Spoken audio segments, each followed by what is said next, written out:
Seigneur a posé sur mon cœur. Vendredi, j'ai déjà commencé à partager sur cette pensée. Et on sait voilà, que nous sommes au début de l'année. Et vous savez, au début de l'année, il y a des résolutions que nous sommes amenés à faire. Et dans ce début d'année, la pensée que le Seigneur a vraiment posée sur mon cœur, c'est celle de la dédicace. Amen. Et, de dédicacer notre année au Seigneur. Donc quand on dit dédicace, c'est vraiment dans le sens hébreu, c'est-à-dire de consacrer l'année au Seigneur. Et je me dis, Seigneur, c'est une belle pensée. C'est une belle pensée que ce dimanche, on va dire, Seigneur, on veut tout te donner. Amen. Seigneur, on veut commencer cette année, non pas avec nos forces, non pas avec nos capacités, mais en mettant tout à tes pieds. Alléluia. Dédicacer l'année, consacrer l'année au Seigneur, c'est vraiment remettre tout entre ses mains. C'est de dire, Seigneur, je veux que tu sois au contrôle. Je veux que tu règnes. Je veux que tu sois le maître. Je veux que ton règne soit manifesté. Et le Seigneur Jésus, il nous donne la prière du Notre Père. Il dit que ton règne vienne et que ta volonté soit faite. Consacrer l'année au Seigneur, c'est de dire, Seigneur, que ton règne vienne. Seigneur, en 2024, que le règne de Dieu grandisse encore dans chacune de nos vies, dans son Église, dans le monde. Le règne qui grandisse par la sainteté et la diminution du péché, du moins dans les cœurs, parce que la Bible nous dit qu'au fur et à mesure qu'on va avancer, le mal va aller en recrudescent, en augmentant, mais que dans nos cœurs, qu'il y ait la sainteté de Dieu. Amen. Seigneur, consacrer l'année à toi, c'est que je puisse voir ta gloire dans ma vie. Amen. Et vraiment, c'est une belle prière qu'on peut faire, de dire, Seigneur, fais-moi voir ta gloire. Seigneur, que ma vie manifeste ta gloire. Et de dire encore, Seigneur, que ton nom soit glorifié. Alléluia. Voilà la pensée de consacrer l'année au Seigneur. Et comme je disais vendredi, lorsque nous naviguons dans l'Ancien Testament, on se rend compte que cette pensée, elle est tellement prégnante dans l'Ancien Testament. Et quand on voit la construction du tabernacle, quand on voit le service dans le tabernacle, on se rend compte que tout est consacré à Dieu. Je ne sais pas, quand vous lisez Exode, vous voyez la construction du tabernacle, c'est tellement minutieux. Il y a des détails précis. Le Seigneur veille à tous les détails. Et dans tous ces détails, on se rend compte que des simples ustensiles jusqu'au grand souverain sacrificateur, tout est consacré à Dieu. Amen. La Bible dit que sur les ustensiles, on mettait l'huile d'onction, le sang, pour consacrer tout à l'Éternel. Mon frère, ma soeur, tout est à l'Éternel. Et ce matin, j'ai envie de dire, Seigneur, que tout soit à toi. Alléluia. Que toute ma vie soit à toi. Pas simplement le temps que je sois à l'église le dimanche matin, mais Seigneur, que tout soit à toi. Que toute ma famille soit à toi. Alléluia. Et c'est vraiment cette pensée qui est là. Et quand dans l'Ancien Testament, on voyait aussi qu'il y a l'autel qui était dédicacé. Il y a la maison de Dieu qui était dédicacée, notamment lorsque Moïse il a construit le temple et tout, et on a dédicacé le temple, mais quand Salomon a reconstruit le temple plus tard, la Bible dit, Salomon a aussi dédicacé le temple. Et quand Salomon a dédicacé le temple, la Bible nous dit ici, la gloire de Dieu est descendue dans le temple. Et quand je me suis rappelé de cela, je me dis, Seigneur, alors que nous allons te consacrer cette année, alors que nous allons te consacrer l'Église, Seigneur, on s'attend à ce que ta gloire va descendre. Amen. On s'attend à ce que ta gloire va descendre dans nos vies. Seigneur, l'année est encore longue. On ne sait pas ce qui va se passer. Mais on sait une chose, c'est que lorsqu'on te consacre nos vies, lorsqu'on te consacre toutes choses, ta gloire n'est pas loin. Amen. Et on sait une chose, c'est que la gloire du Seigneur nous fortifie et nous donne la vie. Tellement important. Et j'aimerais nous encourager ce matin à donner davantage de nous-mêmes au Seigneur. Plusieurs textes nous le recommandent. Et on va lire un premier texte, c'est dans le livre des Psaumes. Quand j'ai étudié cette pensée de dédicacer, je me suis rendu compte que cette pensée revient tellement dans la Bible. Et je me suis rendu compte aussi qu'elle revient tellement dans la vie de David. Et on va le voir, plusieurs des versets on va voir ce matin, c'est focalisé sur la vie de David. David dit ceci, et pour ceux qui ont reçu le mail cette semaine, il y a un des versets aussi qui va dans cette direction. David dit dans le psaume 37 et le verset 5, psaume 37, verset 5, il dit ceci, « Recommande ton sort à l'Éternel, mets en lui ta confiance et il agira. Il fera paraître ta justice comme la lumière et ton droit comme le soleil à son midi. » Un verset tellement beau. Et c'est un verset que j'aimerais laisser sur nos cœurs pour démarrer cette année. C'est une exhortation du roi David. Et David, il est dans un dilemme. Vous lirez tout ce psaume 37, très certainement vous l'avez déjà fait. David est là, il voit le méchant ne fait que aller toujours en s'enrichissant. Tout va bien dans sa vie, il est dans un dilemme. moi qui suis fidèle au Seigneur, ça ne se passe pas toujours aussi bien comme je l'aurais souhaité. Et à un moment donné, David, il fait un choix. Il fait un choix et je me dis ici, vous savez, David, c'est un homme qui parlait beaucoup à son âme. Et quand il écrit ici, je me dis, dans un premier temps, il parle à son âme. Il demande à son âme, il dit, mon âme, tu vois toutes ces choses-là, mais par-dessus tout, recommande ton sort à l'Éternel. Alléluia. Remets entre les mains de l'Éternel. Et la pensée de ce verbe recommander, c'est roule. En fait, c'est de rouler. Rouler sur. C'est comme si on roulait une pierre pour déposer sur une bouche, sur un puits. Vous voyez, on roule la pierre, on dépose. Il dit roule. Et dans cette pensée de rouler, j'ai pensé à décharger sur le Seigneur. Il dit prends toutes choses et décharge sur le Seigneur. Alléluia. Décharge sur le Seigneur ton sort. Et la pensée du sort ici, c'est la pensée du voyage. Il dit décharge ton voyage sur le Seigneur. Décharge ta direction sur le Seigneur. Décharge ton chemin. Décharge ta vie. Décharge tout sur le Seigneur. Alléluia. Donne-lui tout. Et quand tu lui donneras tout, et il rajoute ceci, mets en lui ta confiance. Aie la foi que lui, il connaît toutes choses. Aie la foi que lui prendra soin de toutes choses. Alléluia. Mets cela sur lui. Dis Seigneur, je me mets en deuxième position. Je te laisse en priorité. Seigneur, que cela soit au début de l'année, mais que cela soit pendant toute l'année. Comme je disais vendredi, on recommandait au début, mais à chaque fois, quand le souverain sacrificateur devait entrer dans la maison du Seigneur, il se repurifiait toute la consécration parce qu'il fallait se redonner au Seigneur. Alléluia. Durant toute l'année, Seigneur, je vais faire cela. Je mets ma confiance en toi et à la clé de vraiment cette pensée de consacrer nos vies au Seigneur, bien-aimé, il y a toujours des bénédictions. C'est vraiment ce sur quoi je vais insister ce matin. C'est que chaque fois que nous nous consacrons, il y a toujours la bénédiction. On ne se consacre jamais en vain. David pouvait dire, mais il y a même un psalmiste qui a dit, alors c'est en vain que je me suis consacré pour le Seigneur. C'est en vain que je me suis donné au Seigneur. Parce que le méchant, lui, il fait ses coups et tout. Il s'enrichit, il réussit. Peut-être que moi aussi, je vais faire comme lui pour pouvoir m'enrichir et réussir. Mais non, il y a un feu dans son cœur, le feu de la sainteté du Seigneur, qui, même quand la pensée veut monter, le Seigneur lui dit, non, ce n'est pas la bonne voie, mais consacre-toi. Lorsque nous nous consacrons au Seigneur, nous sommes bénis. Et il dit ceci, mets en lui ta confiance. Dieu, qu'est-ce qu'il fera? Il agira. Amen. Et moi, j'ai envie de nous dire, bien-aimés, ce matin, alors qu'on va se consacrer au Seigneur pendant cette année 2024, alors qu'on mettra notre foi en lui, il agira. Pour David, c'était une certitude. Quand il dit il agira ici, mon frère, ma soeur, j'aimerais qu'on saisisse cela aussi dans notre cœur comme une certitude.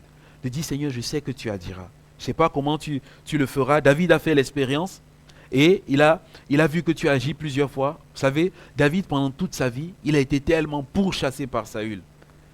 Quand il écrit tous ces psaumes, c'est un homme qui a été pourchassé, comme je l'ai souvent dit, pour rien. Simplement parce que l'Esprit de Dieu reposait sur lui. Mais le Seigneur a toujours agi dans la vie de David. Le Seigneur a toujours béni David. Et un jour même, David, il était tellement découragé. David même, il a fait le fou. Je ne sais pas si vous avez déjà prêté attention dans la lecture du psaume 34. Lorsque David est chez Akish, David il est en fuite. Saül veut tellement à sa vie. Et la Bible dit, Saül, vraiment bien aimé, ce que David a fait. Des fois on se dit, mais est-ce que c'est l'homme selon le cœur de Dieu? La Bible dit que David, chez Akish, il est en train de racler la porte comme ça avec la bave qui coulait.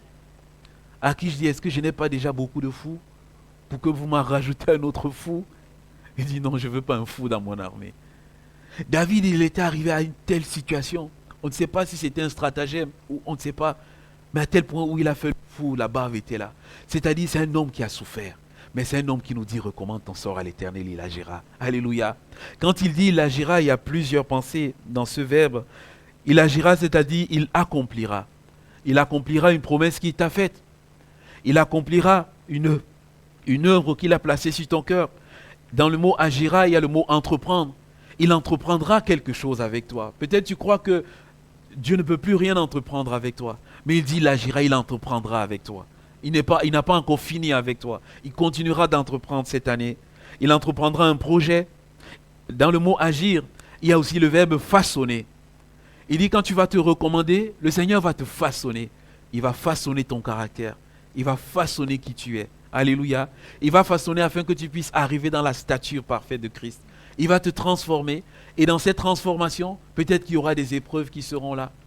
Il y aura peut-être des bénédictions, des promotions qui seront là. Mais tout ce que le Seigneur fera, quand il agira, ce sera pour te façonner. Amen. Pour que tu grandisses. Et dans le mot agira, il y a aussi le verbe produire. Amen. Comme le fruit, tu vas produire du fruit. Donc, c'est un mot d'espérance. Quand le Seigneur va agir dans ta vie, il y aura un fruit qui sera là. Et la pensée de agir aussi, David nous le met aussi dans le verset 6. Et vraiment, moi, j'aimerais qu'on puisse la saisir également, que ce soit comme une proclamation sur nos vies. Il dit ceci, « Il fera paraître ta justice comme la lumière, et ton droit comme le soleil à son midi. » C'est Dieu qui le fera, bien-aimé. Ce n'est pas nous qui le ferons, mais c'est Dieu qui le fera. Il dit ceci, il fera paraître ta justice. La justice, c'est quoi? Ici, la pensée, c'est il fera paraître ta droiture. Il fera paraître ton honnêteté. On verra, tout le monde verra ton honnêteté, verra ta bonne conduite. Tu n'auras pas besoin de te justifier. Tu n'auras pas besoin de dire, voilà, c'est Dieu qui le fera. Alléluia. Il fera paraître ta justice, il fera paraître ton droit. Dieu te fera briller comme la lumière. Et j'aimerais nous dire, au fur et à mesure que nous allons nous donner cette année, Dieu va nous faire briller comme la lumière. Amen. Dieu nous fera briller. La Bible dit déjà que nous sommes la lumière du monde.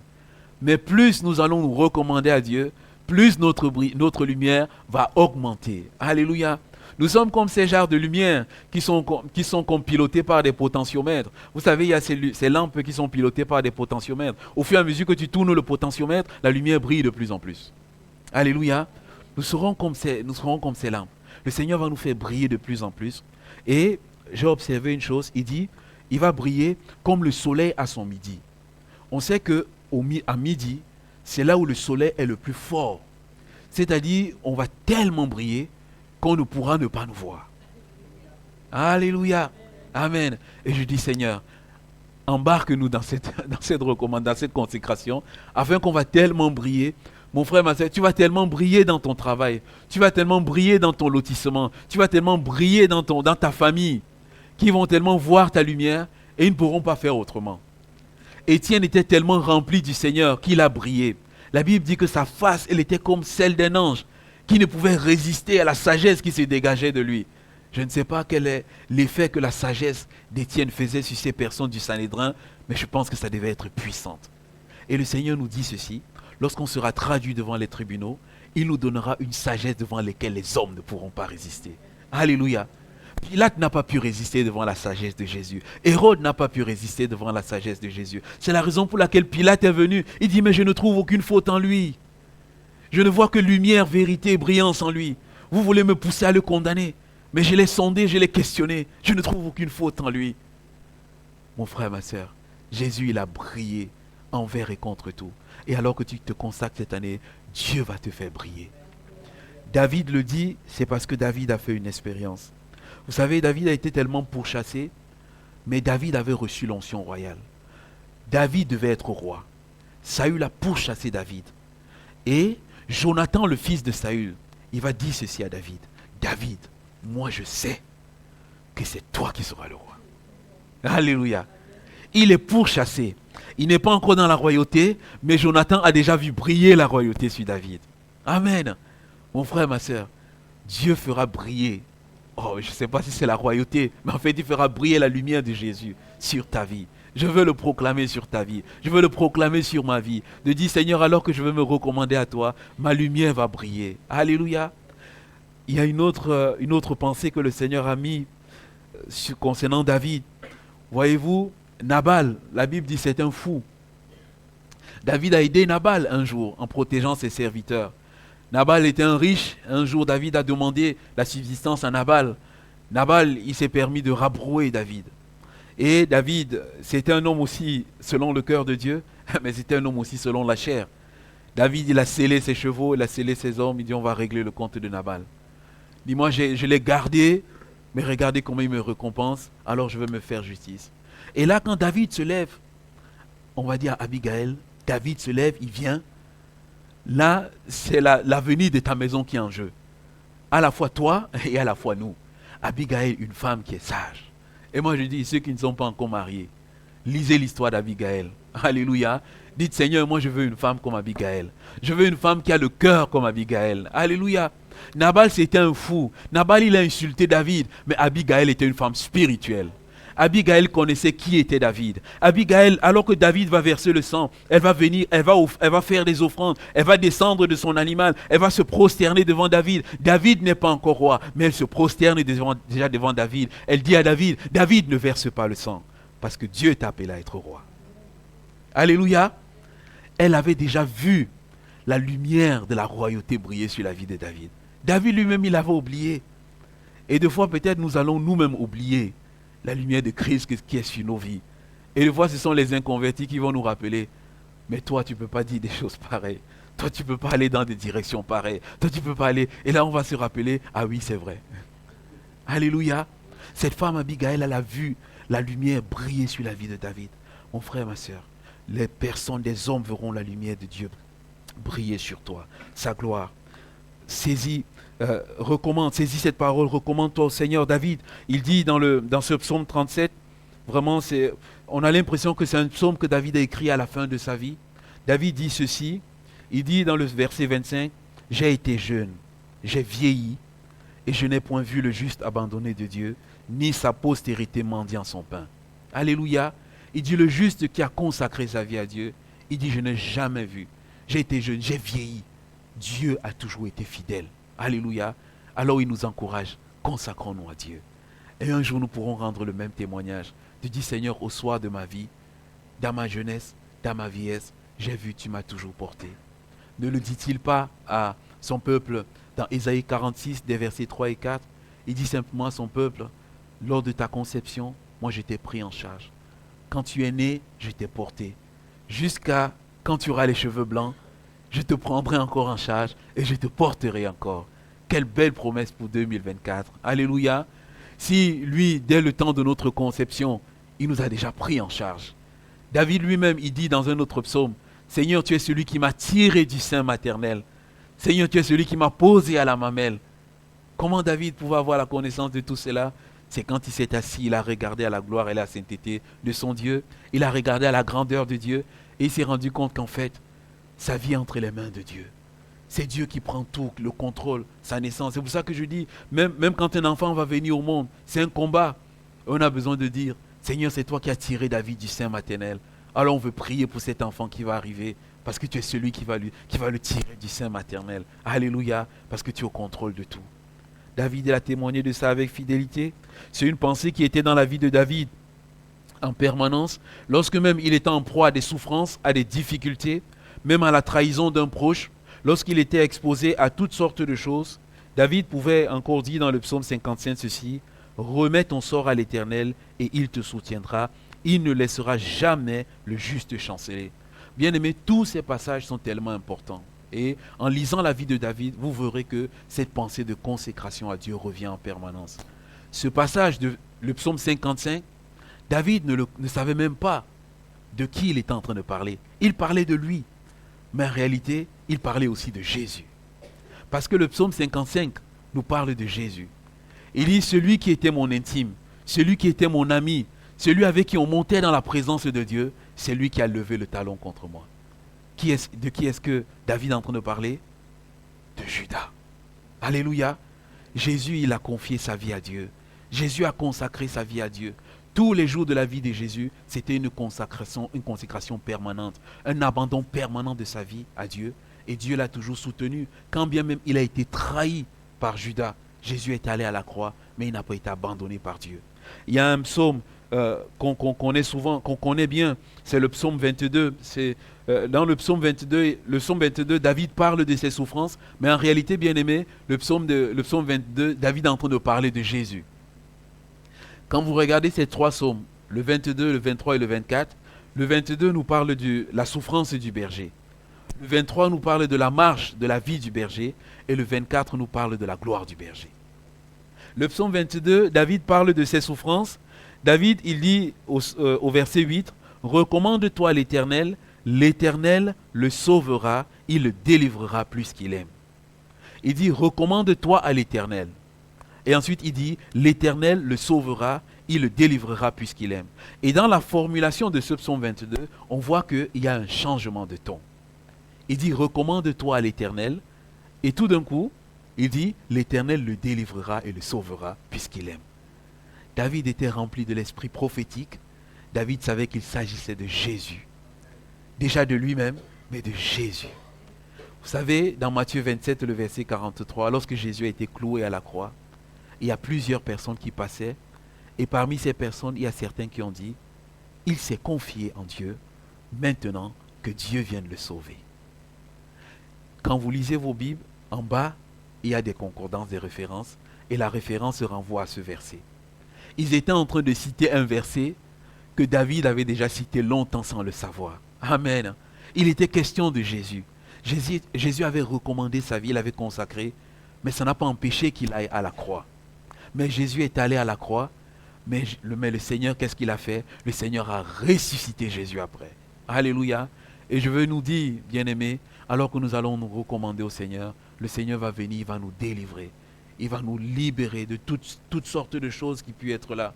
Nos vies, ce sont un avancement de libération permanente, bien-aimés, puisqu'on est encore dans le corps de chair. Celui qui dit que je suis parfait, je n'ai plus besoin d'être transformé de quoi que ce soit, je nous dis simplement, attention, on a tous besoin d'être transformés. Alors je vais dire, Seigneur, alors que je veux me consacrer à toi, je sais qu'au fur et à mesure, tu vas me libérer. Alléluia. Ma foi, de la crainte, de la peur, de la timidité, de l'orgueil, de toutes ces choses. Alors que je vais m'avancer, je vais m'abandonner de plus en plus à toi, tu vas agir puissamment dans ma vie. Alléluia. Peut-être que je vais aller à la croix. La Bible nous dit que chacun puisse porter sa croix.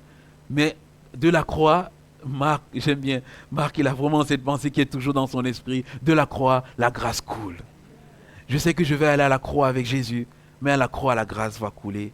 Je ne serai plus sous la puissance du péché et de la chair, mais je serai sous la domination de la grâce. Et le Seigneur Jésus va me donner de marcher dans sa joie. Seigneur, ce matin, nous voulons nous abandonner à toi. David avait tellement vécu dans cette pensée que son fils avait été marqué par cela. Vous savez, nos vies, je sais que vous le savez, nos vies ont un impact sur nos enfants. Nos enfants sont comme des éponges qui sont plongées dans l'eau. Et cette eau-là, c'est l'atmosphère de nos foyers, c'est l'atmosphère de nos familles. Vous savez, quand on plonge l'éponge dans l'eau, l'eau, il absorbe toutes ces choses-là. Et nos enfants, dans nos familles, ils absorbent souvent tout ce que nous sommes, tout ce que nous pouvons manifester. Salomon, il a absorbé également ce que son père a pu manifester, en bien et aussi en mal. David, c'était un homme qui avait beaucoup de femmes et qui aimait les femmes. Salomon, il a fait pareil. Il a absorbé de son papa. La Bible dit qu'il avait 300 femmes et 700 concubines. Il a même encore fait pire que son papa. Pourquoi? Parce qu'il était dans cette maison, il était dans cette culture où il y avait la possibilité d'avoir beaucoup de femmes. Et dans son esprit, c'était ce qui était là. Mais il n'a pas qu'absorbé un mauvais penchant. Il a aussi absorbé ce qui était bon. Alléluia. Et David a aussi absorbé cette pensée. Et Salomon a aussi absorbé la pensée de recommander son sort à l'Éternel. Et il va dire ceci dans le Proverbe 16 et le verset 3. Et en méditant sur la vie de Salomon, on se rend compte, bien aimé, qu'une bonne partie des proverbes de Salomon a été inspirée de la vie de David, son père. Quand on lit vraiment les proverbes, on voit la marque de David sur la vie de Salomon. Le Proverbe 16 et le verset 3 dit ceci: recommande à l'Éternel tes œuvres et tes projets réussiront. Merci. Amen. Recommande à l'Éternel tes œuvres et tes projets réussiront. L'année 2024, moi je veux dire, Seigneur, c'est l'année de la réussite. 2024, je veux dire, Seigneur, c'est l'année des victoires. C'est l'année des succès. Alléluia. Des succès dans notre assemblée, dans chacune de nos vies. Et la clé du succès, la voilà. Il dit, au fur et à mesure que tu remettras entre les mains du Seigneur tes œuvres, tes projets, Dieu mettra des œuvres et des projets dans le cœur. Mais ces œuvres et ces projets-là, on a besoin de revenir déposer cela. De dire, Seigneur, je te mets devant. Seigneur, conduis, dirige-moi, montre-moi comment je dois faire. Seigneur, je ne veux pas me laisser conduire. Donne-moi d'être sensible au Saint-Esprit. Que mon cœur puisse être malléable à l'Esprit. À telle enseigne que l'Esprit peut me dire, on va dans telle direction, je puisse aller dans cette direction sans résister, Seigneur. Mais en même temps, en étant comme Pierre, qui va sortir de la barque, qui ne sait pas trop où il va. Mais en fait, il va quand même parce qu'il regarde à Jésus. Amen. Le Seigneur veut que nous entrons dans cette dimension aussi de la marche par l'Esprit, de dire Seigneur, je te donne tout, je remets tout entre tes mains. Quels sont les projets? Ma famille, quels sont les projets? Les études. On a prié vendredi. J'ai dit Seigneur, je veux te donner mes études. Alléluia. Parce que même dans ces études-là, tu es capable de me donner l'intelligence. Quels sont les projets? Le mariage. Seigneur, je veux te donner cela. Quels sont mes projets? La recherche d'un conjoint. Je disais vendredi, voilà que on a déjà célébré, on a déjà présenté les enfants. Alléluia, on a vu des baptêmes. On a le dernier baptême en date, celui de Naomi, de Candy. Et il dit Seigneur, bénis-nous avec des mariages. Oh, il n'y a pas beaucoup qui veulent les mariages. Il dit, bénis-nous avec des mariages. Alléluia. Bien-aimé, le mariage, c'est une bonne chose. Ah, les frères et sœurs qui sont mariés, aidez-moi. Bon, on va prier pour les mariages ce matin. S'il n'y a pas beaucoup de réponses, ça veut dire que 2024 commence avec des problèmes dans les familles. On va prier pour les mariages ce matin. Le mariage, c'est une bonne chose. Bon, je vois les sourires. Je sais que c'est une bonne chose. C'est une bonne chose, bien-aimé. En fait, si je le fais, c'est pour qu'on puisse le proclamer. C'est une bonne chose. C'est vrai que le mariage, c'est un défi. Le mariage, c'est deux êtres imparfaits qui s'unissent pour tendre vers la perfection. Donc, dans l'union de ces deux êtres imparfaits, il y a des frictions qui seront là. Alléluia. Mais dans ces frictions, c'est parce qu'on va tendre vers la perfection. Mais par-dessus tout, Genèse 1,31, le Seigneur dit, quand il fit tout cela, il vit que cela était bon. Alléluia. Seigneur, même quand il y a les frictions, je veux dire par-dessus tout, c'est un bon projet. Alléluia. Même quand il y a les désaccords, c'est vrai qu'il y a Genèse 3, il y a le péché, mais je veux dire, Seigneur, toi-même, Jésus-Christ a dit, l'homme ne séparera pas ce que Dieu a uni. Le mariage est bon. Même s'il y a les divorces dans le monde, je veux dire, le mariage est bon. Seigneur, je veux m'attacher à ton projet, à toi. Alléluia. Mon frère, ma soeur, chaque jour que tu te lèves, tourne-toi avec ton épouse, tu dis, mon épouse, le mariage est bon. Et je suis heureux de t'avoir. L'épouse se tourne vers son mari et dit la même chose. Je vous assure, vous allez voir, on va dormir en paix et on va se lever en paix. Alléluia. Et un couple qui est en paix, ce sont des enfants qui sont en paix et qui sont joyeux. Ce sont les petits-enfants qui sont en paix et qui sont joyeux. C'est les cousins et les cousines, ils ont envie de venir à la maison. Pourquoi? Parce qu'il y a une atmosphère de paix. Donc, je disais, Seigneur, cette année, il y aura beaucoup de projets. On veut qu'il y ait des projets de mariage qui sont là. Ceux qui sont là, ceux qui sont pris, ceux qui sont en train de prier pour cela, on va recommander cela au Seigneur. Alléluia. Sans pression, bien-aimé, c'est le désir du Seigneur. Maintenant, c'est vrai, je fais une digression. Il y a pour certains à qui le Seigneur va donner le don du célibat. Mais bien aimé, dans la vie, ce n'est pas tout le monde. C'est à des personnes particulières que le Seigneur donne ce don. C'est vraiment exceptionnel. Alors Seigneur, je veux dire, peut-être que dans mon cœur, je suis peut-être dans la crainte de dire, est-ce que le Seigneur ne m'a pas donné un don du célibat? Mon frère, ma soeur, si le Seigneur ne t'a pas encore dit qu'il t'a donné le don du célibat, c'est qu'il ne te l'a pas donné. Amen. Ne laisse pas l'ennemi peut-être te culpabiliser par cette pensée dans ton cœur, peut-être parce que tu n'arrives pas à trouver de te dire, je vais me résoudre à forcément prendre le don du célibat. Non, on ne prend pas ce don. C'est Dieu qui nous le donne parce qu'il sait pourquoi il nous le donne. Alléluia. Cette année, on va recommander nos projets au Seigneur. Il y aura la réussite. Je clôture simplement ce moment. On va prier, on va prendre un temps. J'aimerais que l'Église puisse prendre un temps. Amen. On va prier. On veut dire, Seigneur, nous voulons te recommander cette année. Amen. Peut-être